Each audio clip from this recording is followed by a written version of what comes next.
자, 안녕하세요. 자, 오늘부터 7, 8월 강의 시작을 합니다. 생각보다 이제 7, 8월을 시간을 좀 잘 못 보내시는 경우 되게 많은데, 7, 8월 달에 이제 여름이죠, 그죠? 뭐 여름이다 보니까 이제 1학기 때 공부 못했던 사람들은 뭐 쉬면서 좀 정리하고 체력을 좀 비축하고 그 다음에 이제 9월 달부터 열심히 또 하자. 뭐 이런 식으로 이제 계획을 많이 세우는데, 그렇게 하시면 제가 보기에는 실패할 확률이 굉장히 높아요. 그러니까 이제 7, 8월부터 자기가 루틴을 안 잡아두면 9, 10월 달부터 바로 루틴이 못 들어가거든요. 대부분 다 그런 실수들을 되게 많이 하던데 좀 그런 실수를 안 했으면 좋겠다. 그래서 7, 8월 달 두 달 동안에 어쨌든 열심히 좀 하고요. 쉴 때는 좀 쉬더라도. 그래서 일단 일정은 뭐 아시다시피 7주차 일단 끝날 겁니다. 그리고 이제 9월 아마 2일부터 모의고사만이 들어야 되니까 실제적으로 그 중간에 이제 방학 겸 자율학습 보충 뭐 이런 시간들 좀 정리하시면 되고요. 그 다음에 이제 7, 8월의 어떤 강의 목표라고 한다면 당연히 이제 문제를 어떻게 풀 것이냐. 우리가 이제 실전 능력을 갖추는 것, 이게 이제 제일 중요한 목표가 됩니다. 그래서 이제 이번 강의는 내용을 많이 설명하고 막 길게 가져가는 그런 강의보다 일단은 출제 포인트가 뭐고 출제자들이 어떤 점을 좋아하고 그 다음에 또 출제에 들어가실 만한 분들이 좋아하는 취향들이 좀 있겠죠. 그래서 그런 취향들을 좀 알려드리고 일단 정리는 여러분들이 1, 2, 3, 4, 5, 6, 5월달까지 공부했던 거 가지고 또 정리를 복습을 하실 수 있는 시간을 좀 충분히 드리는 거, 뭐 그렇게 구성을 할까 해요. 그렇게 해서 1페이지 맨 마지막에 보시면 진행 방법은 총 3단계가 됩니다. 일단은 주요 쟁점을 정리하고 예상 문제 분석까지는 제가 합니다. 그런데 나머지 기입형하고 확인 및 실전 연습 문제는 여러분들이 하셔야 돼요. 그래서 일단은 문제를 어떻게 구성했냐면 자료를 보시면 아시겠지만 기입형은 지금까지 우리가 학습했던 내용들의 빈칸을 막 비워놨습니다. 그죠? 5, 6월 달에도 했는데 그리고 빈칸을 비워놨는데 거기에 대한 답은 밑에 각 줄을 제가 달아놨어요.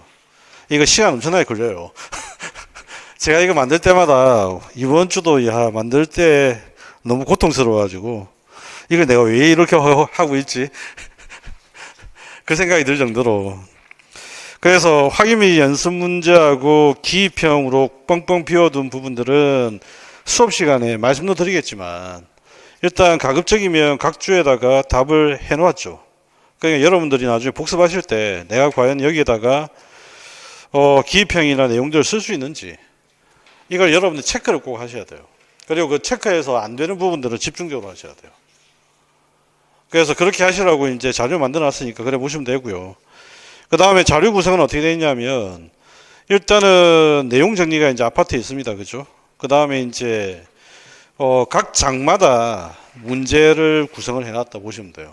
그래서 한 장이 끝나고 나면 맨 마지막 절에 일단은 두 절이 나오는데 예를 들면 31페이지 한번 보시면 예상 문제가 있죠. 그래서 이 예상 문제를 가지고 강의를 하면서 다시 한번 출제자의 의도라든지 포인트, 그 다음에 문제 푸는 요령, 이걸 말씀을 좀 드리고요. 그 다음에 이제 37페이지 가시면 확인 및 실전 연습 문제는 여러분들이 복습하면서 과연 내가 할 수 있는지 확인들을 하셔서 꼭 체크를 하셔야 됩니다. 그리고 이제 이 문제들은 푸시다가 나중에 이해가 안 되면 저한테 질문하시면 돼요. 아시겠죠? 그래서 밑에 각 주에다가 답하고 해설까지 달아놨으니까 아마 뭐 충분히 하실 수 있지 않을까 제 생각에는.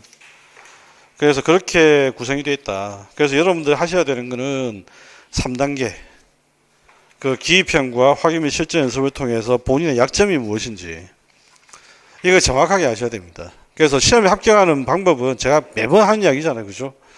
뭐냐면 일단 중요한 걸 알아야 돼요. 그 다음에 이제 중요한 것 중에 내가 모르는 게 뭔지를 체크를 해야 돼요. 과연 내가 뭘 모르지? 무엇을 모를까? 그래서 이걸 체크를 계속 해나가서 모르는 걸 줄여나가는 게 시험 공부지. 내가 지금 해서 계속해서 범위를 이렇게 넓혀가지고 무슨 나선형 교육과정도 아니고 시험 칠 때 나서는 교육과정으로 공부하시면 그건 망하는 길입니다, 그거. 그건 절대 하시면 안 됩니다. 그래서 시험 칠 때는 내가 모르는 걸 계속 줄여나가는 것, 이게 제일 핵심이다. 이거 염두에 두시고요. 그 다음에 이제 이걸 염두에 두고 강의를 진행하도록 할 테니까 여러분들은 다시 한번 기출문제, 그 다음에 여기 나왔던 문제, 이 문제들 가지고 다시 한번 꼭 연습을 하시기 바랍니다. 충분히. 뭐 그렇게 하시면 뭐 크게 시험이 어렵지가 않을 것이기 때문에 뭐 문제없이 실수만 안 하면 돼요. 그러니까 실수를 줄이자는 게 일단 또 핵심입니다. 아시겠죠? 자, 그러면 시작을 해볼까요? 그래서 복습하실 때는 어떻게 하셔야 되냐면 자료를 중심으로 일단 하시고 체크 안 되는 거 다시 한번 확인하시고 내 약점이 무엇인지 꼭 정리하시면서 복습을 하시고요. 그 다음에 기출문제 꼭 구경하는 거 열심히 하셔야 됩니다. 그 다음에 여기 이제 보면 중요한 포인트가 있잖아요. 그죠? 2페이지하고 3페이지에. 그래서 이 중요한 포인트를 잘 확인하셔가지고 이걸 반복적으로 학습을 하셔서 실수 최대한 줄이는 거. 네. 그게 제일 중요합니다. 나중에는 이제 어떻게 공부하셔야 되냐면, 뭐 예를 들면 필수 곡선이 하나 있다. 그러면 이제 길 가다 필수 곡선 생각해 보는 거지. 아, 필수 곡선 식을 내가 만들 수 있나? 쓸 수 있나? 한번 생각해 보는 거예요. 근데 못 쓴다. 그럼 와서 봐야지. 그렇게 하면 경제 한 주제당 제가 볼 때는 한 5분, 3분 정도면 한 주제당 이렇게 끝낼 수 있거든요. 그래서 그런 걸 항상 생각하시면서 공부를 열심히 하되 좀 더 기술적으로 열심히 하자. 이게 이제 제가 드린 이야기입니다. 자, 그러면 이제 오늘 시작을 해봅시다. 페이지는 5페이지입니다. 자, 경제학의 기초 파트 나오는데 이 경제학의 기초 파트 같은 경우에는 사실은 미시부터 거시까지 전부 다 여러분들이 경제학에 대한 직관력을 키우는 데 필요한 내용들입니다. 일단은 희소성이라고 하는 것들 경제 문제 이야기한다는 것을 여러분 알고 계시죠? 그런데 여기서 우리가 이제 나오는 게 바로 뭐냐면 아껴 써야 된다. 생산 자원을 아껴 써야 된다. 이게 이제 희소성이 가져다 주는 거예요. 그럼 아껴 써야 되는데 우리가 무조건 쓸 수는 없잖아. 그러면 이제 그걸 할 수 있는 기준이 뭐가 필요하냐? 합리적 선택이 필요하다는 이야기지. 그런데 이 합리적 선택이 바로 뭐냐? 그 이야기지. 만약에 여러분들이 지금과 같은 상황에서 한국의 채권을 사겠어요? 미국의 채권을 사겠어요? 미국의 채권을 사겠죠. 왜 미국의 채권을 삽니까? 이익이 더 많다는 거지. 그러니까 이건 당연히 그렇게 해야 돼. 만약에 여러분들이 세금을 지금 회사를 운영하고 있는데 OM 매출권을 사서 내가 배출을 하게 되면 1,000원이야. 그죠? 그런데 지금 현재 만약에 세금을 낸다 치면 700원이야. 그럼 여러분들은 세금 내겠어요? 아니면 OM 매출권 사겠어요? 세금 내겠지. 그러니까 지금 현재 합리적 선택이라고 하는 것은 두 가지 관점이 있습니다. 하나는 뭐냐면 효용, 즉 편익의 극대화 관점이 있고 하나는 비용의 극소화 관점이 있는데 지금 현재 비용 극소화 관점은 주로 어디서 시험 문제를 내냐면 외부 효과. 우리 기출 문제 제일 중요한 이야기죠. 그러니까 이거 비용 편익 분석에서 비용 극소화를 내가 선택한다는 이 마음만 먹고 있으면 직관적으로 금방 문제를 풀 수 있다. 그 다음에 편익의 극대화 관점은 우리 많이 나오잖아요. 이거는 뭐냐면 소비자 효용 극대화. 그죠? 그 다음에 생산자 이윤 극대화. 이 관점이에요. 그럼 여기서 이제 시험 문제 포인트는 뭐지? 바로 편익을 극대화시키는 조건. 그 조건에 따라서 문제를 풀면 된다는 거지. 이해가 되십니까? 그래서 우리가 이제 이런 관점에서 볼 때 미시에서 거시까지 전부 다 비용 편익 분석은 대단히 중요한 얘기다. 그래서 우리가 왜 환율을 결정할 때도 보면 이자율이 높은 지역을 따라간다라고 하는 거, 그것도 역시 합리적 선택이잖아. 그러니까 경상수지 문제. 그것도 역시 비용과 편익 분석 관점 문제예요. 화폐를 보유하시겠어요? 채권을 사시겠어요? 그것도 역시 비용과 편익 분석에 따라 결정하는 거지. 화폐 가치가 높다면 당연히 화폐를 보유할 것이고 화폐 가치가 낮다면 그렇지 채권을 선택하겠지. 그러니까 이거 자체가 우리가 이제 미시부터 거시까지 가져야 되는 기본적인 관점이다. 그러면 이제 방금 이야기했던 이런 선택을 할 때 우리는 무엇을 고려하느냐? 이득만 보진 않습니다. 그죠? 뭘 고려해야 됩니까? 기회비용과 매몰비용입니다. 이거는 대단히 반복 출제니까 정확히 알아두셔야 되겠죠. 계속하는 이야기지만 우리가 이제 선택 시점이 일단은 먼저 파악이 돼야 됩니다. 선택 시점. 그러니까 예를 들면 있는 거지. 내가 1년 전에 투자를 해가지고 지금 또 생산을 하고 있다. 그러면 지금 현재 1년이 지난 시점에서 내가 기계를 구입해야 되느냐 말아야 되느냐. 그러면 1년 전이 선택 시점이 아니라 1년이 지난 지금 시점이 선택 시점이 된단 말이에요. 그러면 당연히 선택 시점은 1년 전에 지금 이제 시작을 했지만 1년 후가 선택 시점이잖아. 그럼 여기까지 발생하는 비용은 뭐지? 매몰 비용이 발생할 수밖에 없지. 이해가 되시나요? 그럼 이 선택 시점에서 매몰 비용을 고려해야 돼, 말아야 돼? 안 해야 돼. 예를 들면 내가 일주일 전에 여행 가려고 제주도 표를 끊어놨어. 20만 원. 그런데 제주도 가는 것보다 강릉 가는 게 더 좋아. 편익이 30만 원이 더 좋아. 그런데 이거 지금 제주도 표 끊어놓은 거는 언제죠? 일주일 전이잖아. 이해가 되십니까? 자, 그러면 이제 비행기 이야기 나왔으니까 이야기를 합시다. 비행기 표값이 지금 7만 원이에요. 만약에 제주도까지 가는데. 그런데 지금 이제 승객을 모아봤는데 300명이 타야 되는 비행기에 지금 출발하기 직전에 보니까 승객이 100명밖에 없어. 그러면 이 비행기 회사는 지금 이제 비행기를 띄우는 데 들어가는 비용을 봤더니 2만 원이야. 표값을 얼마 해야 되겠어? 7만 원, 6만 원, 5만 원, 4만 원? 얼마까지 하면 비행기를 태워줄까?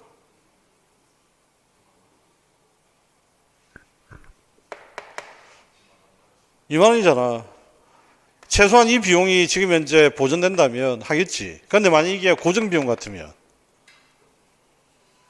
이거 더 떨어지겠지. 이해가 되시나요? 어차피 그 비용은 나가는 거잖아. 어차피 그 비용은 나가는 거니까. 이게 바로 뭐죠? 우리가 합리적으로 선택하는 관점의 기회비용, 선택하는 문제의 관점의 이야기잖아. 이해가 되시나요? 그래서 우리는 항상 이제 이걸 가지고 판단해야 된다. 그러면 결국 이제 첫 번째, 기회비용을 구할 때는 일단은 실제 지출한 비용, 이건 당연히 고려돼야 되는 거고, 그 다음에 이제 선택에 따라 포기하는 편익, 이게 우리가 흔히 말하는 암묵적 비용이죠. 암묵적인 거고. 됐어요. 그런데 우리가 이제 상황마다 이게 좀 상황이 틀려진다고. 그러니까 이제 고려하지 말아야 될 거는 뭐냐면 현재 시점이라고 하는 거, 이 매몰 비용을 파악해내는 거, 이게 중요하다. 자, 그러면 이제 이 기회비용이 무엇인지를 정확하게 이해를 하기 위해서 이제 학생들한테 설명을 해야 되잖아요. 그죠? 그러니까 설명을 하기 위해서 가장 추상적으로 만든 도구가 뭐냐면 생산 가능 곡선이에요. 그러니까 생산 가능 곡선을 통해서 일단은 생산을 해내는 곡선이니까 생산 요소를 투입을 해서 생산을 한다는 이야기지. 그러니까 당연히 이제 생산 자원을 어떻게 해? 아껴 써야 돼. 아껴 써야 돼. 희소하니까. 그럼 아껴 쓰는데 내가 어떤 물품을 투입을 한다 만다라고 했을 때 이 생산 가능 곡선에서 우리가 뭘 설명해 주냐면 바로 기회비용이 무엇인지, 합리의 선택이 무엇인지를 설명해 주는 거죠. 그래서 지금 현재 국제교역까지 뿐만 아니라 이 생산 가능 곡선의 기울기의 메커니즘에 대한 이해는 소비자의 선택, 그 다음에 기업의 선택, 그 모든 관점이 전부 다 여기에 포함된다고. 한번 정리해 볼까요? 생산 가능 곡선의 기울기는 기회비용을 뜻합니다. 그죠? 이거 상대 가격비입니다. 그죠? 상대 비용 비율이라는 거, 이건 너무 잘 압니다. 근데 이 공식을 우리가 열심히 외우지만 이 공식에 대한 의미를 정확하게 이해를 못하면 이걸 응용할 수가 없단 말이지. 그래서 소비자 선택할 때는 무차별 곡선에서 우리가 X와 Y를 어떻게 조합할 것이냐, 이걸 공부를 하는 것이고, 그 다음에 생산자 이론에서는 뭘 보지? 비슷한 논리로 적용하는 게 등량선이죠. 등량선이죠. 그래서 우리가 이제 흔히 말하는 무차별 곡선, 여기에서 이걸 우리가 또 써먹을 것이고, 그 다음에 우리가 흔히 말하는 생산자 이론의 등량선에 써먹을 것이고, 이 이론은 나중에 또 어디로 가서 또 적용하죠? 국제무역 가서 우리가 또 적용을 하겠죠. 그러니까 이게 지금 현재 기회비용의 저 공식 하나 아는 게 대단히 중요한 이야기다. 그러면 이제 기회비용은 결국 우리가 흔히 말하는 델타 X분의 델타 Y라고 하는 식으로 표현되지만 이게 지금 현재 기회비용은 포기한 것으로 표시되는 거잖아요. 포기한 게 뭐죠? Y지. 그죠?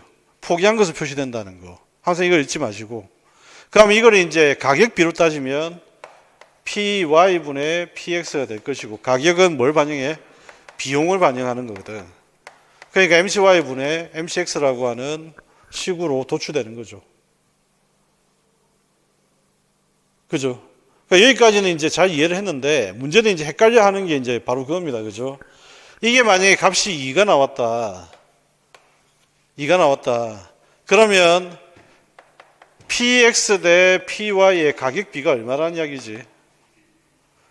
2대1이라는 뜻입니다. 그죠? 이거 무조건 나와야 돼. 4분의 3이 나왔다. 그러면 PX 대 PY는 몇 대 몇이야? 3대 4가 된다는 거. 이게 무조건 나와야 돼. 자연스럽게.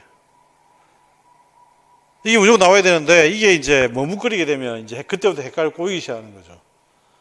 그래서 2라고 하는 것은 X 한 개를 얻기 위해서 Y 이제 두 개를 포기해야 된다. 그 이야기입니다. 그러면 이 말은 X가 비싸다는 이야기야. 그죠? 왜? Y 이제 두 개나 갖다 바쳐야 돼. 이해되셨나요? 반대가 되면 이렇게 된 거죠. X제 한 개를 얻기 위해서 Y 이제 4분의 3을 포기해야 돼. 그럼 이때는 반대가 되죠. Y가 비싸다. 그래서 이걸 항상 적용을 해서 문제를 풀 수 있도록, 이해할 수 있도록 꼭 해놓으시 바랍니다. 자, 그 다음에 이제 생산 가능 곡선에 대한 이해를 한번 하는데, 나중에 문제도 하나 만들어져 있으니까 그때 확인을 하는데요. 일단은 생산 가능 곡선 위의 점은 뭐가 되죠? 효율적인 점입니다. 효율적인 점. 그러니까 비효율적인 점이라고 하는 거, 여기에 지금 그래프에서 두 번째 비효율적인 점이 나오잖아요. 그러면 이제 비효율성에서 생산 가능 곡선 효율성이 제고된다는 말은 생산 가능 곡선 위로 간다는 이야기죠. 무슨 말인지 아시겠죠? 생산 가능 곡선 위는 뭘 이야기하는 거다? 효율성을 이야기하는 거고, 밑에는 뭐? 비효율성. 밖에는 뭐지? 도달 불가능한 것. 그럼 밖으로 가려면 어떻게 돼야 돼? 이때 이제 뭐가 필요하냐면 경제 성장 이론이 떠올라야 돼. 경제 성장 이론을 따르게 되면 생산량이 증가를 하려면 뭐가 증가해야 되죠? 인구가 증가를 하거나, 그죠? 자본이 증가를 하거나, 기술 진보가 이루어지거나. 이해가 되시나요? 예.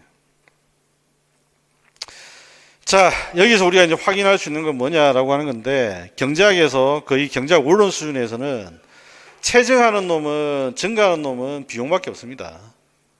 분명히 이야기했죠. 나머지 전부 다 어떻게? 감소함수. 형태를 이해를 하시면 된다. 그 다음에 이제 원점에 대해서 오목하다는 이야기인데, 그 오목한 이유는 6번에 나옵니다. 그죠? 생산 가능 곡선 우하행하는 것은 당연히 자원의 희소성 때문이지. 우리가 선택을 해야 되는 거. 하나를 얻으려면 하나를 포기해야 된다는 거. 바로 그 점을 이야기하는 거고요. 그 다음에 이제 원점에 대해 오목한 것은 뭘 이야기하는 거다? 기회비용이 체증하는 거다. 그래서 시험 문제 출제하시는 분들도 계속해서 이걸 자꾸 물어보는 거예요. 여러분이 이 시기의 의미를 잘 이해하고 있는지 못하고 있는지. 그래서 이걸 직관적으로 이해를 하고 있는지 못하고 있는지를 자꾸 물어보고 있다. 그럼 여러분들은 당연히 그걸 알면 빨리 문제를 풀 것이고, 모르면 한참 이제 고민해야 되는 것이고.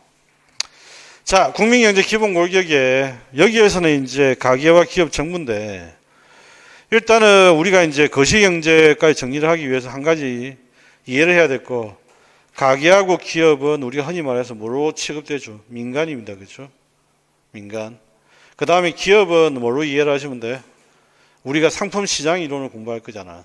그러니까 기업은 시장으로 이해를 하시면 되죠. 정부는 우리가 알다시피 이제 정부경제입니다. 그렇죠? 그러니까 이 정부경제라고 하는 거, 이걸 이해를 하시면 되겠고, 가계와 기업은 어쨌든 간에 민간이기 때문에 이쪽에서 뭘 한다? 합리적 선택. 합리적 선택. 비용과 편익 분석이 중요하다. 정부도 마찬가지죠. 그걸 우리가 뭐라 부릅니까? 정부가 하는 비용과 편익 분석을 예타라고 하죠. 예타. 그죠? 경제적인 예타를 한다. 그 다음에 이제 세 주요 과제 같은 경우는 옛날에는 공무원 시험이나 시험이 각종 많이 나왔는데 지금 현재는 뭐 크게 안 나옵니다. 그죠? 너무 잘 아는 거잖아. 뭘 생산할 거냐, 어떤 방법으로 생산할 거냐, 생산 상품을 누구에게 배분할 것이냐. 그런데 여기서 이제 한 가지 꼭 체크를 해야 될 거는 여러분들이 배분하고 분배하고 자꾸 헷갈립니다. 아시겠나요? 정치학에서는 분배입니다. 이건 정치학에서의 영역이에요. 정치학에서는. 그런데 경제학에서는 뭐냐 하면 배분이에요. 배분. 어떤 물건이 어떤 자리에 있는 게 가장 좋으냐라고 하는 이야기지. 무슨 말인지 아시겠죠? 어떤 자리에 있는 게 좋으냐. 분배는 그게 아니고 공정하게 나누어졌느냐. 이게 분배고. 그래서 배분은 이거는 이제 경제학적 개념이고 분배라고 하는 기본적인 개념은 정치학적 개념이다. 이걸 좀 이해를 하시고 그럼 우리가 이제 합리 선택에서 우리가 공부하는 것은 뭐야? 배분이지 배분. 배분의 문제죠. 배분의 문제. 예를 들면 이런 거잖아. 그 성경에도 나온 이야기인데 뭐 예를 들면 이런 거지. 하나님이 돈이 10,000원 가지고 계셨는데 10,000원 가지고 있는데 A하고 B라는 두 놈이 있어. 그래서 얘한테 이제 각각 두 놈한테 10,000원씩을 주는 거야. 10,000원씩을 줘놓고 나중에 1년 뒤에 너희들이 10,000원 가지고 뭘 했는지 가져오라고 했는데 얘는 보니까 10,000원을 전부 다 까먹었어. 근데 한 놈은 딱 가져왔는데 20,000원을 가져왔네. 그러면 다음부터 누구한테 돈 줘야지? 그렇지, 20,000원 가져온 놈한테. 이게 배분이에요. 너는 하나도 못 벌었으니까 안 준다는 것은 뭐지? 굶어 죽으라는 이야기잖아. 그거는 분배의 문제고. 이해가 되십니까? 자, 시장과 가격. 아주 중요한 이야기죠. 왜 중요한 이야기입니까? 이 시장이라고 하는 것에서 거래가 이루어지는데 우리가 좀 더 심층적으로 보는 거지. 시장에 사람들이 거래를 해. 근데 이 거래를 하는데 700원에 거래를 하기도 하고 1,000원에 거래를 하기도 해. 근데 왜 이런 거래를 할까? 얘들의 심리가 뭘까? 일단은 이거는 뭐냐면 행태야. 그냥 사람들이 요 가격 1,000원대에서 거래를 한다는 거, 이거는 뭐냐? 행태야. 이 관찰을 통해서 우리가 발견할 수 있거든요. 아, 오늘 보니까 사람들이 1,000원을 가지고 사람들이 한 2만 명이 물건을 샀네? 이거야. 그 1,000원에 물건 팔았네? 이거야. 근데 왜 이 사람들이 1,000원에 팔지? 이 사람들이 왜 1,000원에 공급을 하지? 거래가 왜 이루어지지? 이걸 심리를 공부하는 거거든. 그러니까 일단 모든 것들의 설명은 여기서 시작되는 거예요. 그리고 이걸 관찰을 하는 거죠. 관찰을 하면서부터 얘네들의 심리가 뭔지를 파악하는 거. 이들의 심리를 파악하는 게 바로 뭐지? 효용 극대화. 공급의 심리를 파악하는 게 뭐죠? 이윤 극대화.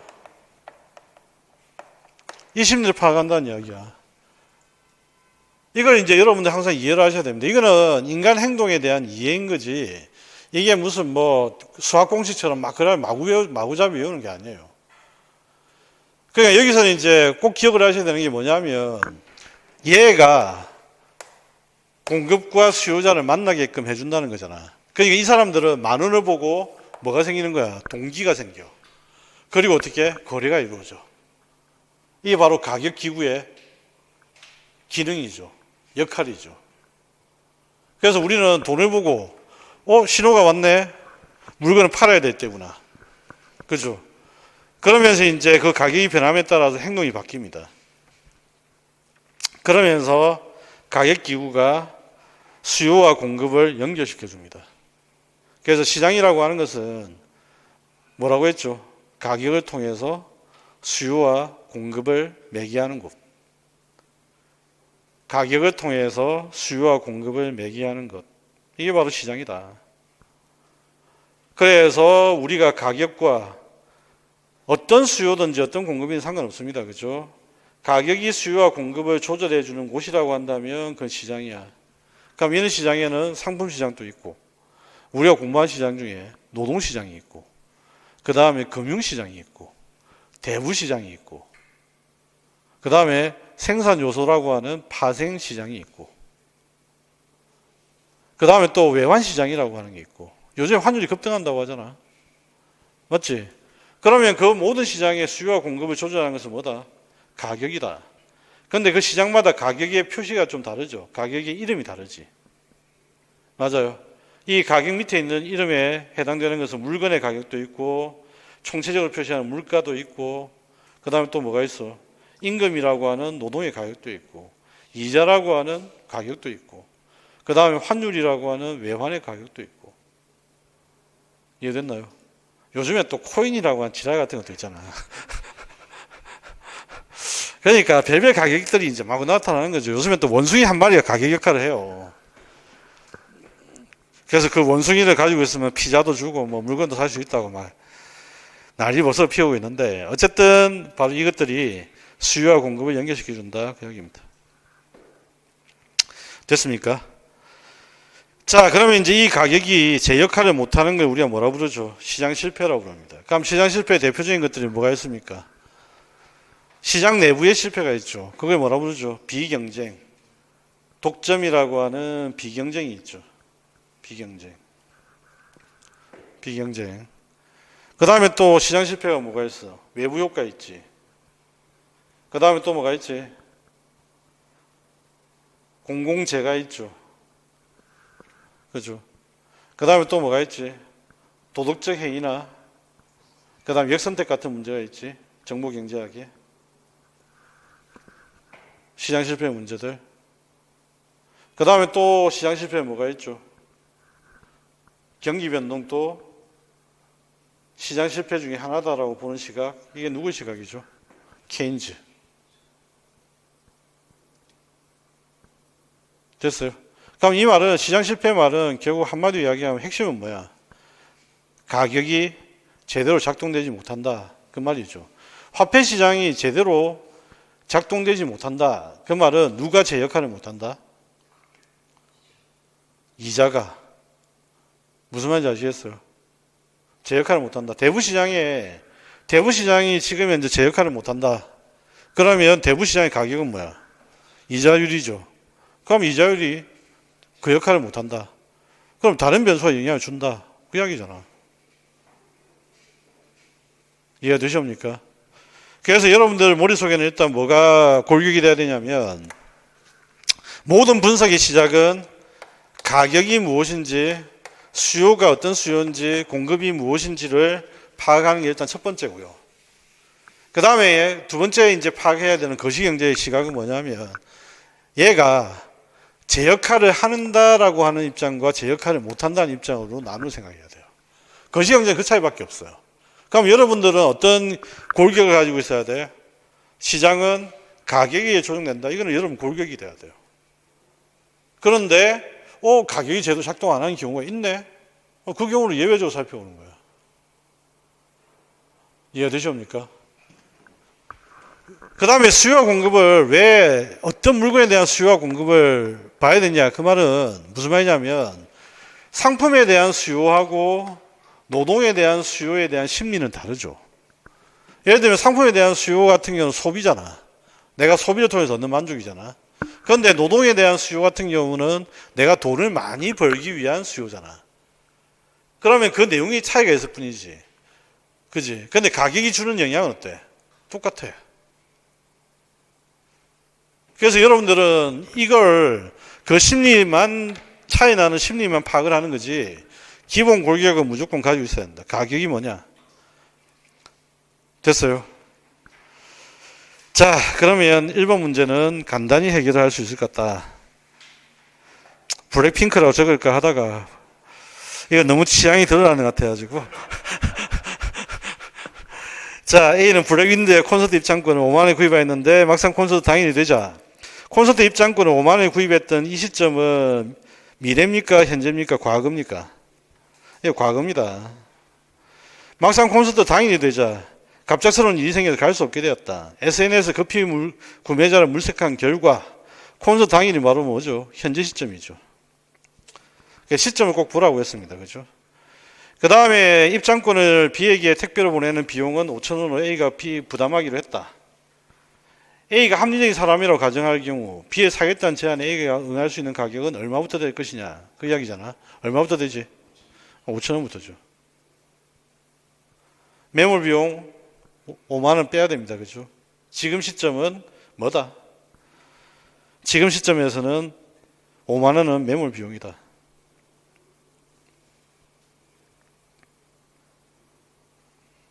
되셨나요? 아까 그 비행기 날리는 것도 잘 생각해 보시고요. 비행기 값을 얼마 받으면 되겠느냐, 이거. 자, 이게 우선 돼야 된다. 그 다음에 납을 한번 봅시다. 갑은 연초에 2천만 원 일시불로 주고 승용차를 구입하여 1년간 타고 다니다가 연말에 이 차를 1,200만 원을 받고 팔았다. 갑이 만일 자동차를 사지 않았더라면 이 돈을 은행에 연료 5%로 예금을 했을 것이다. 갑이 1년 동안 자동차 사용한 것에 대한 기회비용이 얼마냐 그 이야기지. 그러면 이제 1년 동안 자동차 사용한 것에 대한 갑이 포기한 걸 찾아봐라 그 이야기잖아. 이해되셨나요? 그러면 지금 이제 이 차를 1,200만 원을 받고 팔았으니까 일단 명시적인 비용은 얼마야? 800만 원이지. 명시적 비용은 800만 원이잖아. 이게 감가상각비죠. 실제적으로. 감가상각비. 감가상각비 비용입니다. 잊지 마시고. 그 다음에 연초에 2천만 원을 만약에 은행에 예금을 했더라면 그때 돈은 얼마지? 100만 원 이자가 발생했겠지. 그걸 포기하고 지금 자동차 산 거잖아. 그러면 전체적인 기회비용은 얼마입니까? 900만 원이 된다. 그 이야기입니다. 됐어요? 자, 이건 소비자 입장에서 우리가 이제 주로 본 거고요. 생산자 입장에서 보는 거는 저 뒤에 가서 봅니다. 비용 이론 가서. 아시겠나요? 예, 그때 다시 연습을 하고요. 그 다음에 미리 예습을 좀 하시라고 확인 및 실전 연습 문제에 생산자 입장에서 문제를 하나 만들어 둔 게 있으니까 확인하시면 됩니다. 그 다음에 이제 이번은 말장난이라기보다는 이거는 개념을 제대로 이해하고 있느냐 못하고 있느냐 이 이야기입니다. A국의 생산 가능 곡선이죠. 다시 이야기합니다. 생산 가능 곡선 위에 모든 점은 뭐다? 효율성. 안쪽에는 뭐가 된다고 했지? 비효율성이라고 했습니다. 밖의 영역은 뭘 이야기한다고 했지? 네, 이거는 생산 불가능이고요. 기술 진보, 자본의 증가가 있을 때 가능하다. 됐습니까?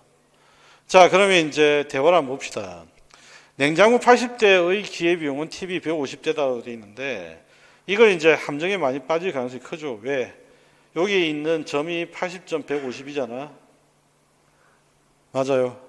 그런데 이 점이 기회비용은 아니지. 기회비용은 뭐지? 변화분이잖아. 변화분. 변화분이잖아. 변화분이니까 데이터 X분의 데이터 Y로 표시되는 거잖아. 당연히 갑의 설명은 틀렸다.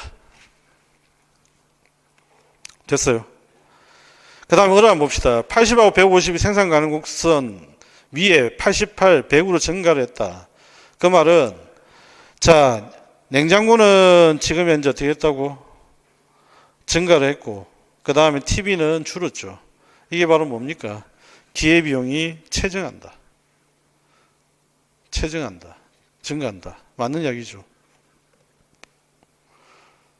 그 다음에 생산 기술이 발달했다고 되어 있네요. 그죠? 그럼 어떻게 되지? 밖으로 나갑니다. 그러니까 80, 150을 기준을 잡는다면 150대 이상이 나와야 되겠지. 그러니까 밖에 점으로 이동한다는 이야기지.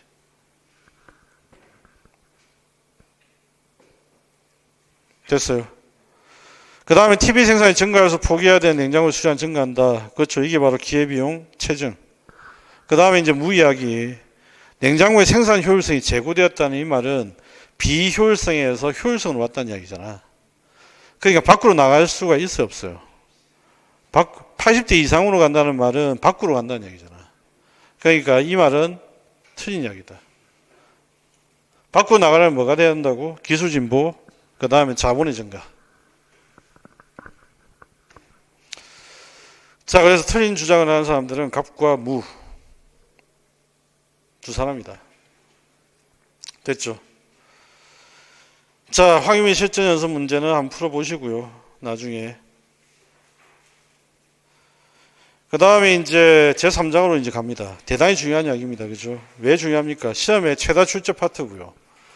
최다 출제 파트. 뭐 이 파트에 나온 문제를 틀린다 이러면 이거는 타격이 큽니다. 최다 출제 파트이고 그 다음에 또 한 가지는 미시와 거시 전반의 메커니즘을 이해하는 거거든요. 미시와 거시의 전반적인 메커니즘. 그래서 여러분들은 여기에서 정확하게 이해를 하셔야 된다. 그러면 이제 뭘 이해를 해야 되느냐 그 이야기인데, 일단은 수요라고 하는 개념은 다들 아시잖아요. 그죠? 근데 제일 많이 이제 수요에서 이해를 해야 될 건 딴 게 아니고, 수요 곡선 위의 운동, 수요 곡선 이동, 이게 미시부터 거시까지 똑같이 영향을 미치게 됩니다. 예를 들면 거시에서 우리가 AD, AS 모형이라고 하는 걸 분석을 합니다. 그죠? 이게 이제 일반 모형이라고 이야기를 보통 하게 되는데, AD하고 AS 모형에서 물가가 만약에 떨어졌다. 그러니까 물가가 하락했다는 이야기는 균형 물가에서 물가가 떨어졌다는 이야기잖아. 그러니까 물가가 떨어지게 되면 어떤 일이 발생해? 초과 수요가 발생해. 그죠? 물가 상승하게 되면 어떻게 돼? 초과 공급이 발생해. 이 기본 개념이 일단 먼저 있어야 됩니다. 그죠? 초과 수요인 경우는 경기가 과열되고 있다. 초과 공급인 상태에서는 어떻게? 재고가 증가하고 있다. 그러니까 경기가 침체로 갈 가능성이 있다. 아셨나요? 이거하고 똑같은 논리들이 이제 계속 반복되기 때문에 여러분들은 수요곡선 위의 운동, 수요곡선 이동을 꼭 정리를 하셔야 된다. 그래서 이게 핵심이 되고요. 그 다음에 이제 문제를 푸는 메커니즘은 이 기본적인 개념 이해를 바탕으로 해서 요 시장 균형이라고 하는 거, 이게 가장 핵심입니다. 왜 그런 거지? 모든 문제의 공통점, 80% 이상의 모든 문제의 공통점은 첫 번째, 뭘 어떻게 시험 포인트 잡아야 되냐면, 첫 번째, 수요, 공급, 곡선, 도출.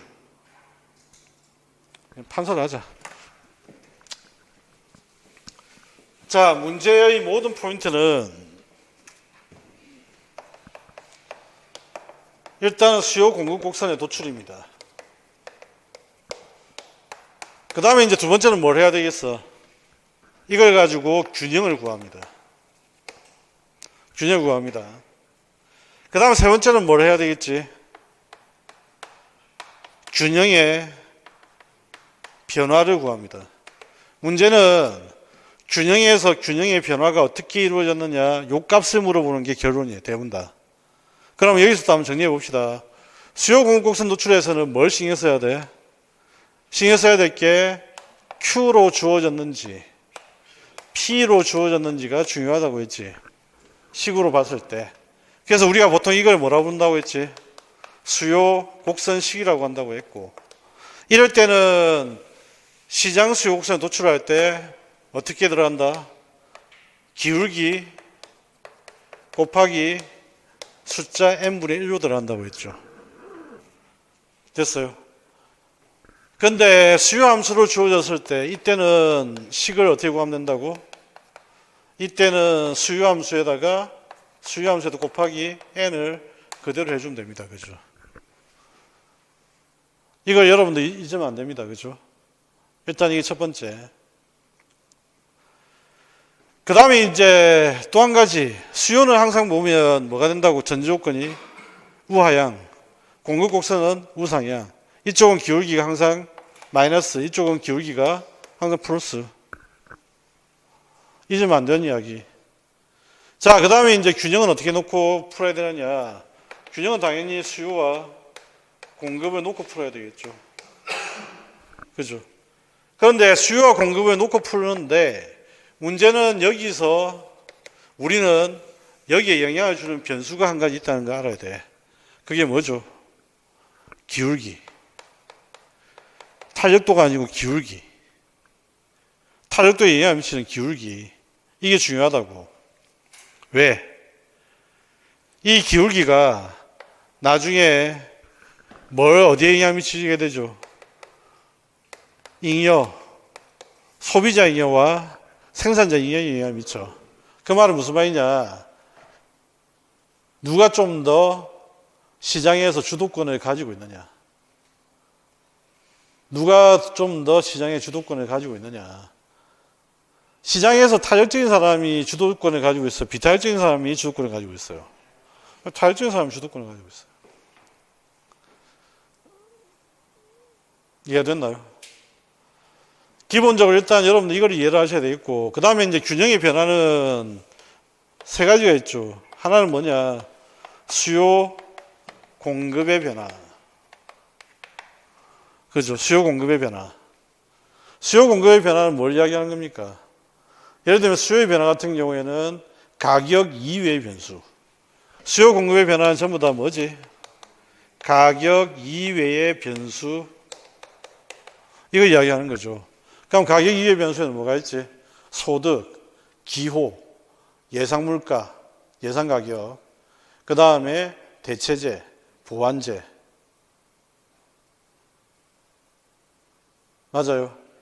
그러면 이제 변했을 때, 변하게 되면 균형이 변한다는 말은 새로운 균형이 등장한다는 얘기잖아. 그래서 이게 수요 공급이 변하면 새로운 균형이 등장하죠. 무슨 말인지 아시겠어요? 그럼 여기서 이제 뭐가 나오지? 수요 공급의 8대 법칙, 4대 법칙이 나오잖아. 그 다음에 두 번째 포인트는 뭐냐면 가격 규제입니다. 가격 규제. 그래서 이 가격 규제부터 이제 나오게 되면 본격적으로 뭐 나오냐? 균형의 시점에서 우리는 뭘 파악을 해야 돼? 사회적 잉여를 파악을 해야 돼. 사회적 잉여. 균형에서. 그러면 이제 가격 규제가 됐을 때 잉여의 변화죠. 잉여의 변화. 그래서 가격 규제 같은 경우는 두 가지가 있잖아. 뭐가 있지? 가격 상한제가 있고 가격 하한제가 있습니다. 그죠? 그러면 이제 사회적 잉여가 어떻게 변하느냐 그 이야기잖아. 가격 상한제는 누구한테 유리한 거야? 가격 올리지 마. 이거잖아. 생산자한테 유리하다고? 소비자한테 유리하지. 자, 한번 물어봅시다. 가격이 어떻게 되면 소비자한테 유리해집니까? 응? 상한이란 말은 뚜껑이 위에 있다는 이야기야.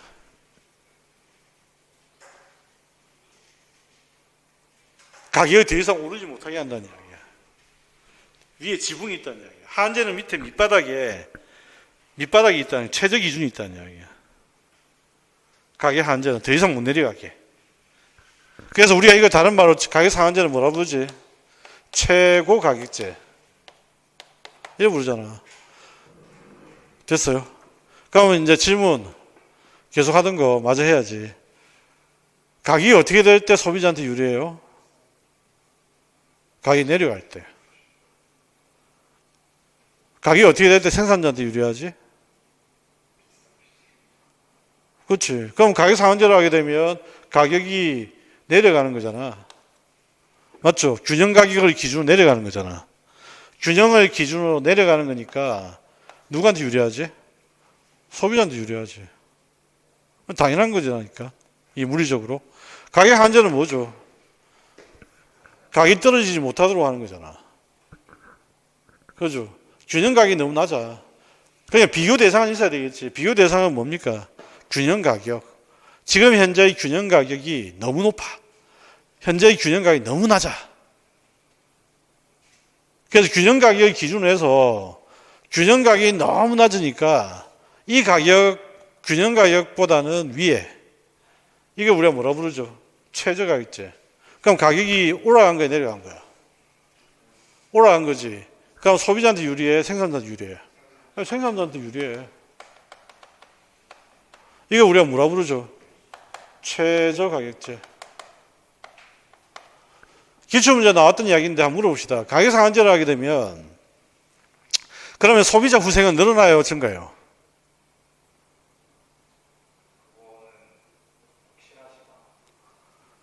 소비자한테 유리하지만 불확실하지, 사실은. 그런데 생산자한테는, 생산자 잉여는 줄어들까 늘어날까? 그건 확실히 감소하지. 왜? 불리한 거잖아. 소비자한테 유리한 거니까. 생산자한테 유리하다는 거 가격 한제지. 자, 질문. 생산자한테 유리하잖아. 그러면 소비자는 반드시 불리하니까 소비자 잉여는 무조건 감소지. 생산자 잉여는 어떻게 됐을까? 증가할 수도 있고 감소할 수도 있는 거지.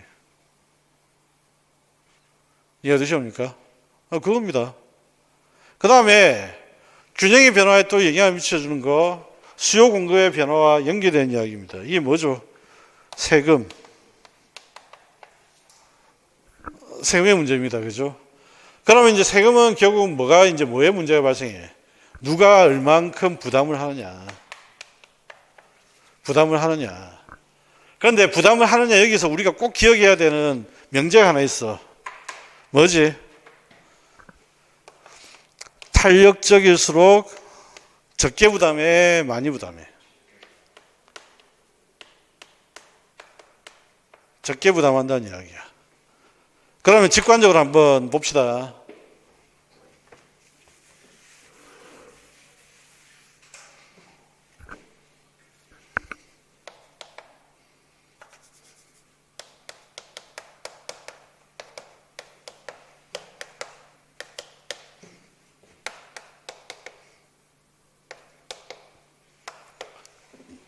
자, 이거는 마이너스 기울기가 붙어 있으니까 생산자야, 수요야, 공급이야? 수요죠. 우하향이지. 이쪽은 기울기가 플러스니까 공급이지. 그럼 예를 들면 이 상태에서 누가 많이 부담해?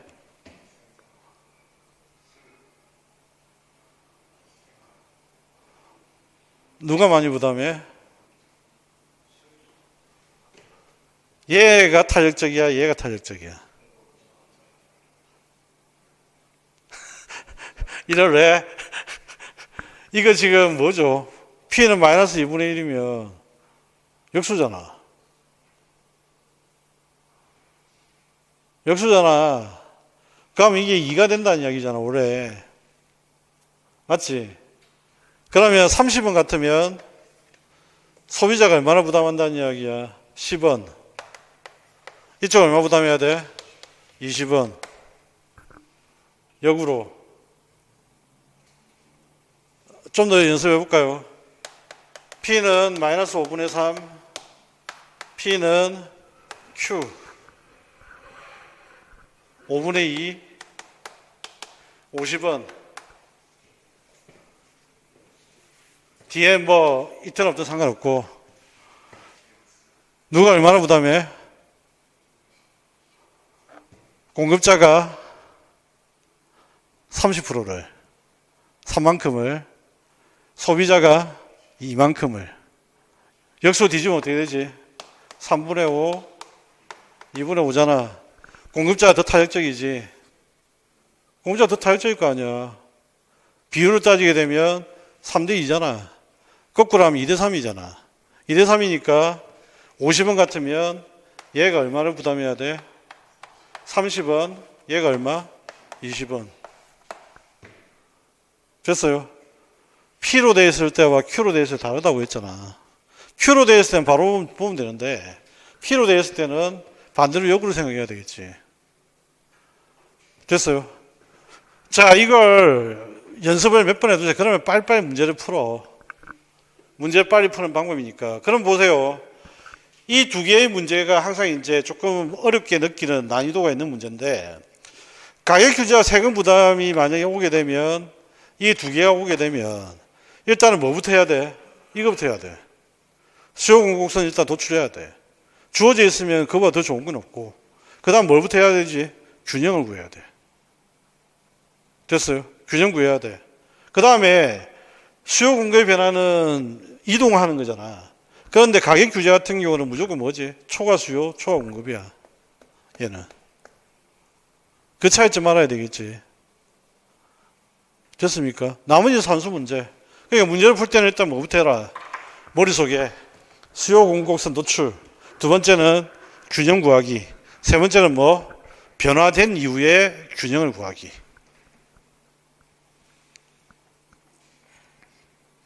이 루틴대로 문제를 그냥 푸시면 돼. 그러니까 문제는 계속해서 물어보는 게 바로 이게 포인트이기 때문에 이거 가지고 물어본다. 시장 균형. 자, 그러면 이제 수요에서 좀 더 주의해야 될 걸 한 가지 확인합시다. 일단은 이제 수요 법칙이라고 하는 것은 가격과 수요량의 관계가 서로 어떻게 된다? 역의 관계. 그죠? 그 역의 관계가 나타난 이유는 뭐지? 한계 가치가 체감하기 때문이다. 자, 수요 곡선의 높이가 의미하는 것은 뭐라고 했습니까? 한계 편익이죠. 그래서 우리가 수요 곡선상의 가격을 뭐라고 부른다고 해서 지불 의사가 있는 가격. 그죠? 지불 의사가 있는 가격. 기억나시죠? 지불 의사가 있는 가격.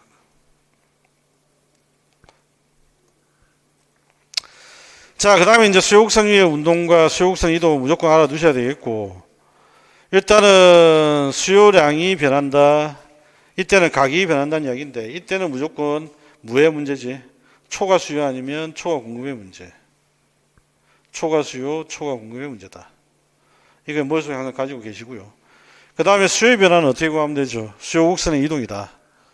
그죠? 수요곡선의 이동이다. 그러면 우리가 반드시 알아둬야 될 게 소득과 재산. 이건 나중에 거시까지 갑니다. 그죠? 거시까지 가는 거지. 소득이 증가를 하게 되면 거시에서 어떻게 한다고 했지? 수요가 오른쪽으로. 소득이 증가를 하게 되면. 됐습니까? 어디에 영향을 줘서? 소비 함수에 영향을 줘서. 유효 수요에 영향을 줘서. 그 다음에 이제 선호도가 있다라고 했고, 선호는 뭐, 거시까지 가는 이야기는 아니고, 그 다음에 이제 미시 전반에서 소비자 이동까지 갈 때 정확하게 개념을 가지고 계셔야 되는 게 대체제와 보완제의 문제입니다. 그죠? 자주 물어보는 문제이기도 하고. 근데 여기서 이제 중요한 거는 원재화와 대체제가 뭔지. 항상 원재와 대체제, 원재와 보완제. 이거 구별하는 연습을 항상 하셔야 돼요. 무슨 말인지 이해되시죠? 그렇게 하면 헷갈리지가 않는다. 그 다음에 이제 여기서 나오는 탄력도가 뭐지? 교차 탄력도. 교차 탄력도. 됐습니까? 탄력도는 무조건 뭐라고 했어? 가격이 변할 때 수요량이, 공급량이 얼마나 변하냐. 그 이야기를 했지. 그럼 가격은 독립변수이자 비용에 해당되는 거고. 기억나죠? 독립변수이자 가격은 비용에 해당되는 거고, 그 위에 있는 수요량과 공급량은 뭐라고? 종속변수이자 편익에 해당되는 거다. 잊지 마라 그랬지. 그래서 우리가 이제 대문다 보면 아까 봐봐, 기회비용에서 델타 X분의 델타 Y를 표시가 되잖아요. 그죠? 그럼 여기서 보시면 아시겠지만 내가 X제 한 개를 얻기 위해서 포기해야 되는 Y야. 그러면 기회비용은 말 그대로 내가 알고 싶은 게 뭐지? 비용을 알고 싶은 거잖아. 그러니까 델타 Y가 바로 뭐가 되는 거죠? 비용이야. 비용인데 X를 전제로 한 비용이니까 상대적 비용이야. 이걸 우리가 뭐라 부르지? 상대 가격이야. 이해되십니까? 그런데 기회비용만 그렇게 표시를 하고 나머지는 내가 알고 싶은 건 효용을 알고 싶고 편익을 알고 싶은 거잖아. 그러니까 전부 다 어디에, 편익이 어디 와야 돼? 전부 다 위에 와야 돼. 비용은 어디로 와야 되죠? 비용을 전제로 한 편익이 되는 거죠. 이해되셨나요? 그러면 이 비용에 해당되는 대표적인 뭐다? 가격, 편익에 해당되는 우리가 일단 보면 수요량. 그럼 이것들의 변화율 계산하면 뭐가 되지? 탄력도. 이렇게 하면 상대값에 대한 부분이 어렵지도 않고 굳이 암기를 해야 될 이유도 없고 탄력도를 굳이 억지로 암기해야 될 이유가 전혀 없잖아요. 무슨 말인지 아시겠어요? 독립변수가 변할 때 종속변수가 얼마나 변하느냐 이거잖아. 자, 그 다음에 이제 소비자 예상. 이거는 거시까지 굉장히 중요한 이야기입니다. 그죠? 소비자 예상. 그래서 이건 특히나 어디 가서 많이 써먹어야 된다? 환율. 환율이 오를 것이라고 예상될 때. 환율이 내려갈 것으로 예상될 때. 어떤 일이 발생하느냐. 그런데 환율의 본질은 뭐지? 껍데기는 환율이지만 환율의 본질은 뭐다? 가격이다. 가격이다. 그럼 환율이 오른다. 달러가 오른다. 그 이야기잖아. 달러 가격이 오른다. 그럼 사람들은 어떻게 한다? 미리 산다. 미리 산다. 달러가 내려간대. 그럼 어떻게 하지? 미리 판다. 이것도 바로 뭐지? 합리 선택. 손해보기 싫으니까. 비용과 편익 분석. 이해가 됐나요? 자, 시장의 수요. 아까 말씀드렸던 거. 유의사항이 뭐라고? 여기에서 이야기하는 게 수요 곡선 도출 이야기입니다. 그죠? 수요 곡선 도출 이야기. 자, Q로 정리할 때는 어떻게 한다고요? 곱하기 N을 하면 된다고 했습니다. 그죠? 근데 P로 정리되는 경우는 어떻게 하면 된다고? 기울기에다가 곱하기 N분의 1을 해주면 된다. Q로 정리된 경우에는 곱하기 N. 그 다음에 P로 정리된 경우는 곱하기 N분의 1. 자, 그럼 이런 거죠. 함수가 Q는 3-2P로 돼 있어. 아니면 Q는 5-P로 돼 있어. 그럼 이때 개별 수요 함수는 이런데 시장의 사람들은 100명이다. 그럼 어떻게 하면 된다고? 곱하기 100을 해주면 된다는 이야기야. 그런데 P는 하고 이렇게 수요 곡선 씌워주셨다. 소비자 100명이 됐다. 어떻게 하면 된다고? 기울기에다가 N분의 1. 이걸 하면 된다고. 물론 식을 다 정리해서 풀시면 돼요. 그런데 그렇게 하기에는 너무 시간이 아깝잖아. 그래서 식을 풀기보다는 이 정도는 암기하자. 제가 암기를 자꾸 하라는 이야기를 별로 많이 안 하잖아요. 그죠? 직관적으로 보자는 이야기를 자주 해도. 그러니까 이 정도는 좀 암기를 하자. 그래서 여러분들이 암기를 해야 될 거는 어떻게 하면 직관적으로 볼 수 있는지를 암기를 자꾸 해야 돼. 됐습니까? 그 다음에 이제 함수를 보는 방법 중에 하나인데 수요 함수는 당연히 여러 가지 변수들이 섞여 있습니다. 그죠? 그러면 x제와가 연결되어 있다고 한다면 원래는 x제의 수요량과 x제의 가격 문제겠지. 200은 뭐라고 부르지? 상수. 그러면 px하고 i, 소득, py, 다른 제와의 가격, pz, 다른 제와의 가격, 이건 전부 다 뭐가 되는 거죠? 변수. 변수. 자, 총수요는 어떻게 구성됩니까?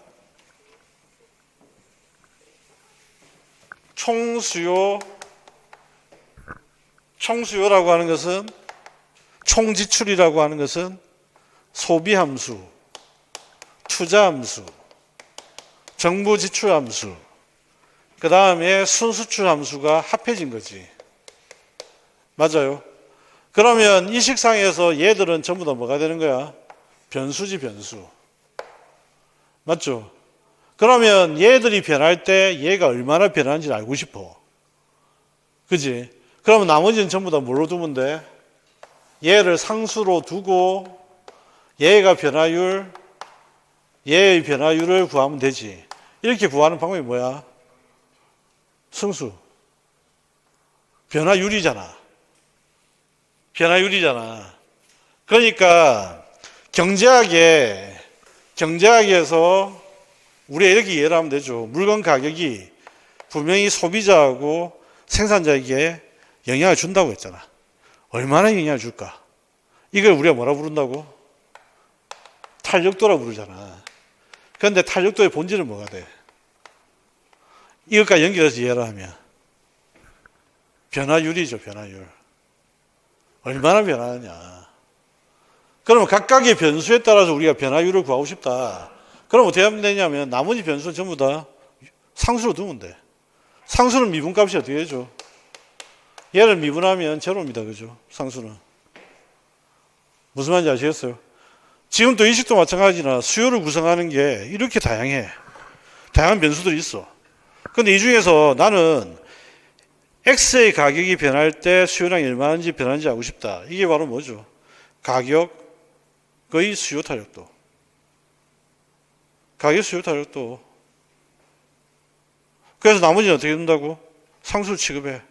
그러면 나머지 미분해버리면 남는 게 얼마야? 0.5. 이게 남잖아 지금. 이게 바로 뭐가 되죠? 기울기. 탄력도 앞에 있는 뭐가 되지? 우리가 이거 기억나십니까?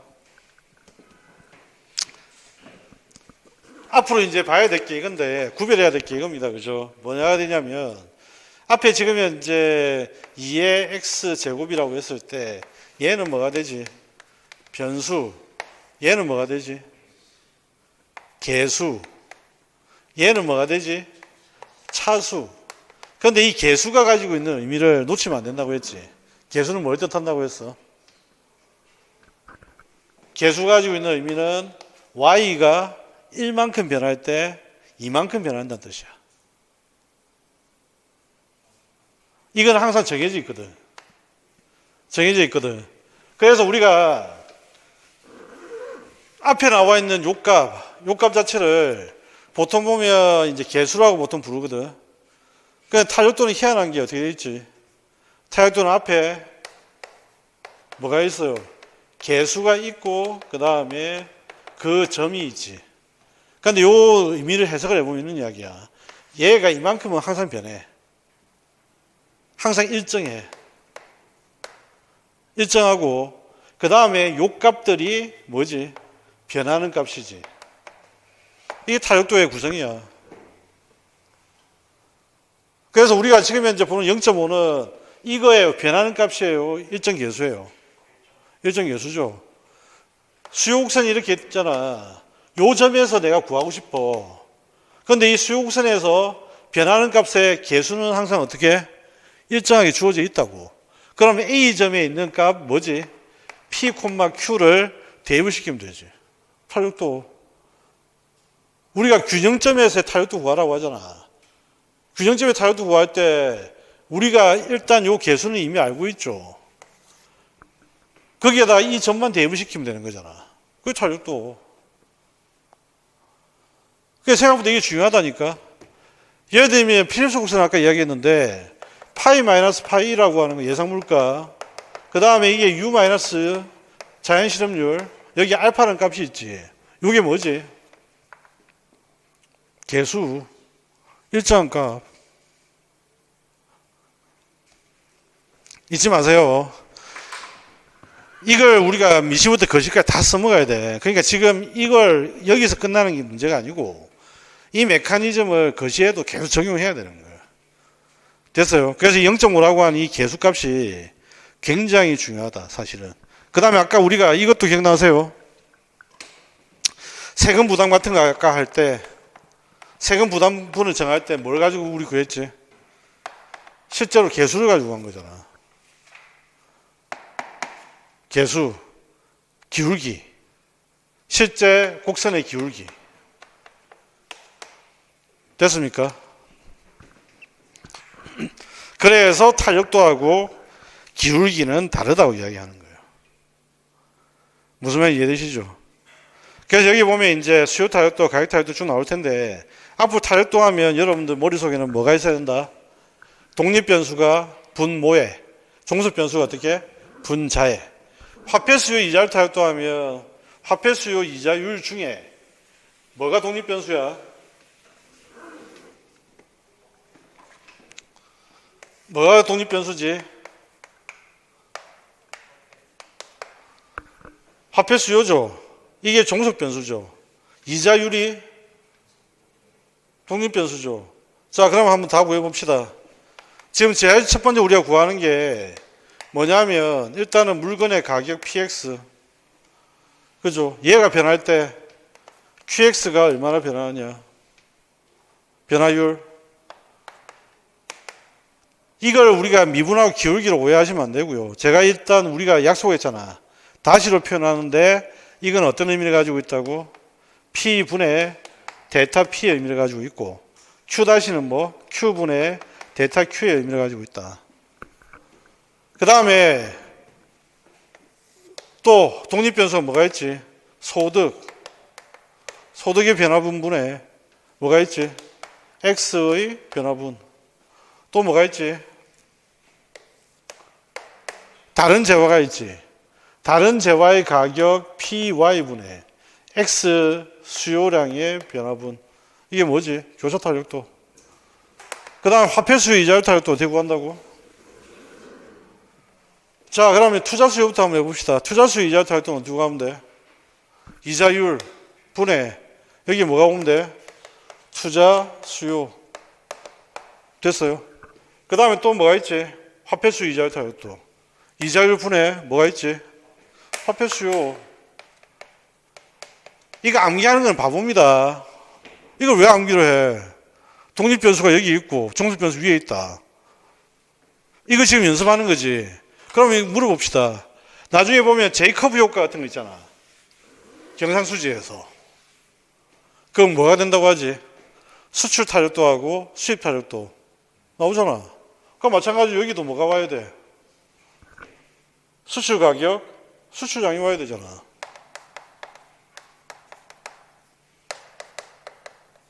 이게 뭐 어려워? 수입 타격도 같으면 어떻게 구하면 되지? 당연히 수입 가격, 뭐가 와야 돼? 수입량, 이게 온다는 이야기잖아.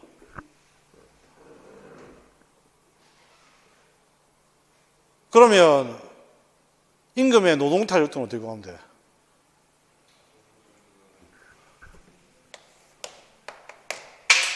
임금, 그죠? 노동량이겠지. 노동 수요량, 이거 오면 되잖아. 자본의 이자율 타격도는 누가 하면 돼? 독립변수 이자율, 자본량이, 그렇지. 그 다음에 우리나라 참 그 경제학을 전공하시는 연구하는 사람들이 번역을 아주 잘해요. 어떻게 번역을 하냐면 자본, 노동, 계수 이런 표현도 있잖아요, 그죠? 두 개의 개념이 경제가 연결돼 있잖아. 이 연결됐을 때 이걸 사실 번역을 사실 미국적인 번역을 그대로 한 거거든. 우리하고 좀 번역이 틀려. 우리는 보통 보면 어떻게 하냐면 5분의 3이라고 읽지. 그죠? 근데 쓸 때는 쟤네들은 어떻게 쓰냐면 3,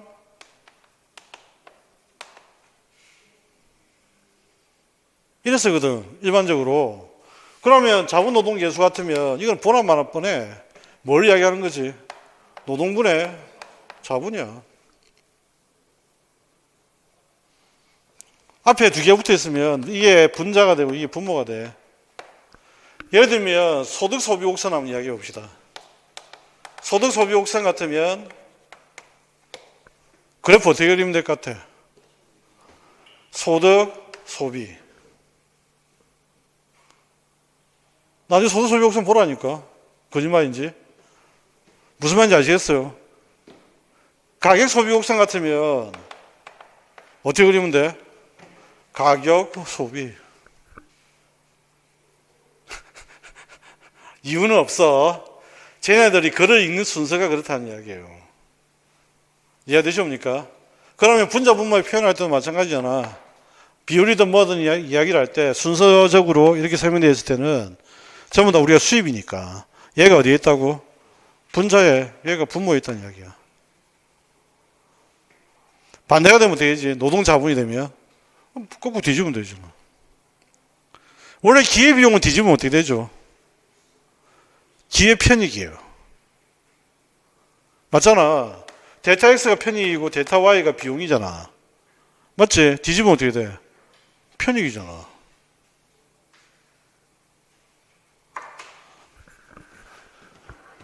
자, 상대값을 잘 이해를 하시고 상대값을 이해를 하고 타협도를 이해를 하고 다 연결하시면 충분하다. 타협도는 어떻게 이제 아시겠죠? 근데 어쨌든 거시경제 가면 뭐가 중요하지? 요 앞에 있는 계수. 요게 중요한 의미를 가진다. 이건 계수는 어떻게 된다고? 일정하다. 이거는 기울기다.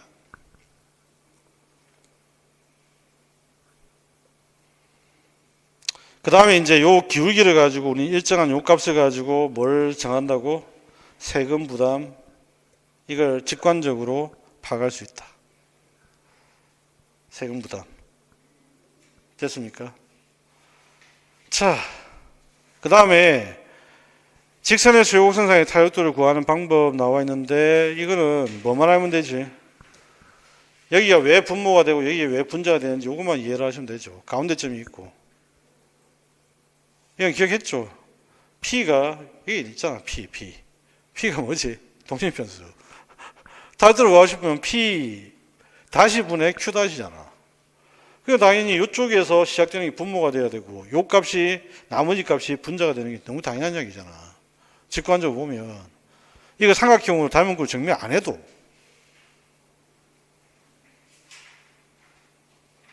이해되나요? 자, 그런데 이 직선의 탄력도는 우리가 왜 구하는 거죠? 이것 때문에 구하는 거예요. 시험에 또 하나의 포인트지. 가격 탄력성과 판매 수입. 이거는 독립적으로 나오기도 합니다. 그죠? 탄력도와 판매 수입은 독립적으로 나오기도 한다. 그래서 이거는 틀리면 이거는 정말 억울하지. 그래서 요 그림을 가지고 잘 보시면 되잖아. 자, 다시 한번 정리합시다. P는 독립변수야. Q는 수요량이야. 그럼 당연히 P-분의 Q-라고 하는 탄력도 변화율을 생각해 봤을 때 요 P-가 뭐야? 분모에 와야 되고 이쪽 편은 분자잖아. 그러니까 당연히 여기서 분모, 분자가 되는 거죠. 너무 당연한 이야기잖아.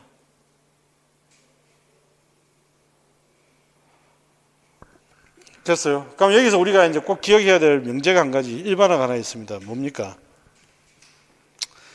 판매 수입이 증가한다. 이게 이제 종속 변수. 판매 수입이 증가하려면 탄력적인 경우는 가격을 올려야 돼, 내려야 돼? 수입이 증가하면 가격이 내려야 되죠. 그죠? 그 다음에 비탄력적인 상품의 경우에는 가격을 올려야 판매 수입이 증가한다. 둘 중에 하나는 꼭 외우자. 가격 올렸을 때 판매 수입이 증가한다. 이 재화의 성격은 탄력적이야, 비탄력적이야? 비탄력적이다 그 말이지. 무슨 말인지 아시겠어요? 이거는 물어보자마자 즉각적으로 대답이 나올 정도가 돼야 돼. 됐어요? 그 다음에 이제 마지막으로 농부의 역설. 이게 생각보다는 시험에서 빈출입니다. 생각보다는. 안 나오는 것 같지만 드문드문 계속 반복적으로 나와요. 그런데 여기에서 사실은 여러분들이 탄력도에 제일 헷갈려 하는 게 뭐냐면 자꾸 여러분들 어디 꽂히는 줄 아세요? 탄력도가 왜 헷갈린 것 같으세요? 여러분들은. 내가 왜 헷갈린다 생각하세요? 제가 여러분들을 보고 있으면 헷갈리는 이유가 여러분들은 자꾸만 어떻게 했냐면 가격의 변화율분의 수요량의 변화율이잖아. 그럼 여러분들 어디에 집중되어 있냐면 여기에 집중되어 있어. 탄력도는 뭐가 궁금한 거지? 수요량이 궁금한 거야. 수요량이 얼마나 변했느냐. 맞습니까? 수요량이 하나도 안 변해. 그럼 뭐야? 비탄력. 공급량이 하나도 안 변해. 비탄력. 공급량이 막 변해. 탄력. 수요량이 막 변해. 탄력. 그런데 자꾸 여러분들 어떻게 하냐면 가격이 변할 때 수요량이 변하는데 자꾸 이렇게 하잖아. 이렇게 하면 자꾸 여러분들 어디 꽂히냐면 요 앞에 꽂혀. 이게 아니라고. 뒤에 꽂혀야 된다고. 뒤에. 이걸 항상 주의를 꼭 하시라고 계속 반복적으로 이야기 드렸잖아. 그죠? 이게 안 되니까 어디서 또 헷갈리는 줄 아세요? 화폐수 이자 탄력도 유동성 함량이 계속 헷갈려요. 유동성 함량이 헷갈리는 이유 중에 하나, 그래프가 또 이렇게 돼 있거든. 이게 탄력적인 그림이야? 비탄력적 그림이야? 탄력적 그림이지. 확 와닿지가 않죠. 헷갈리는 거야. 그러니까 수요량이, 화폐 수요량에 집중해야 되는데 자꾸 이자율에 집중해. 그래서 유동성 함량도 제대로 이해하려면 어디에 집중해라? 수요량에. 농부 역설이 왜 발생하죠? 수요량과 공급량의 변화가 거의 없다는 이야기예요. 가격이 변하더라도. 무슨 말인지 아시겠습니까? 풍년과 흉년이라고 하는 말은 가격이 변했다는 이야기야, 수요량과 공급량이 변했다는 이야기야. 그렇지. 수요량과 공급량이 변했다는 이야기지. 풍년과 흉년은. 무슨 말인지 아시겠죠? 그래서 비탄력적이다. 그런데 책에는 전부 다 표현이 어떻게 되냐면 가격 비탄력 이런 표현을 계속 쓰거든. 그런데 이게 사실은 뭘 줄인 겁니까? 가격에 대해서 수요량과 공급량이 비탄력. 그 말을 줄인 거거든. 그런데 여러분들은 이대로 암기를 하니까 자꾸만 어디 꽂히냐? 가격이 꽂히는 거예요. 그러니까 암기를 하는 게 중요한 게 아니고 제발 부탁인데 이게 무슨 말인지는 정확하게 알고 해야 실수를 안 한다. 무슨 말인지 아시겠죠? 교과서에 가격 비탄력이라 되어 있지만 사실은 가격이 비탄력이라는 이야기 아닙니다. 가격에 대해 수요량과 공급량이 비탄력이란 말이에요. 주의. 시험 문제 풀 때 꼭 주의. 그 다음에 가격 탄력성의 결정 요인은 지금도 공무원 시험에 자주 나옵니다. 대체재가 많을수록 소득이 차지하는 비중이 클수록 사치품일수록 기간이 길수록 탄력적이다. 한 문장 정리되죠. 자, 그 다음에 이제 소득 타협도에서 우리가 체크해야 될 건 정상제와 열등제 구별하는 겁니다. 그죠?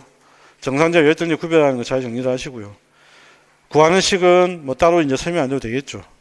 교차 타협도는 보완제하고 대체제하고 보완제 이야기잖아. 대체제는 어떻게 된다고? 0보다 크다. 플러스. 교차 타협도는 어떻게 돼? 마이너스. 정상제는 어떻게 되죠? 플러스. 열등제는 어떻게 되지? 반대로 움직이니까 마이너스. 됐나요? 자, 여기까지 하고요. 잠시 쉬었다가 공부부터 진행해 봅시다.